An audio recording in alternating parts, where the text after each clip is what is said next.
Hello everyone, I am Janish and welcome to Finance with Janish. When analysts analyze a company's revenue, they don't just look at whether sales are going up or down. They look at it from multiple angles. One very important concept is seasonality. Seasonality means a business earns most of its revenue during specific seasons, not evenly throughout the year. For example, air coolers sell more in summer, winter clothes sell more in winter, and seeds sell during sowing seasons. Companies like Symphony, Monte Carlo, and Kaveri Seeds are seasonal businesses. In such companies, revenue naturally looks very high in peak quarters and very weak in off season quarters. So, if revenue falls in a non season quarter, it does not automatically mean the business is doing badly. This is where people often make mistakes.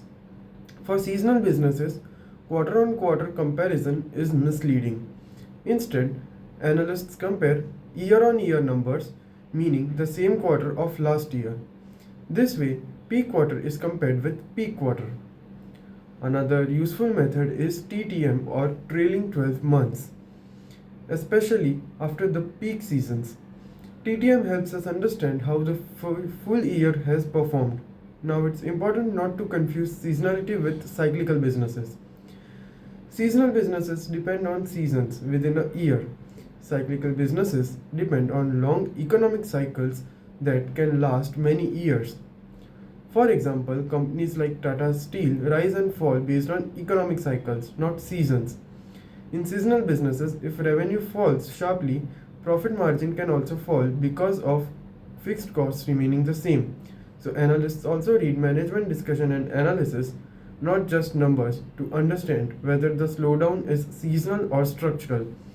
Finally, whenever analysts analyze seasonal revenue, they always calculate Y on Y growth rate and CAGR and then compare it with peers because growth is meaningful only when it is better or more stable than competitors. That's how seasonality based revenue analysis is done in a simple and logical way. Thank you.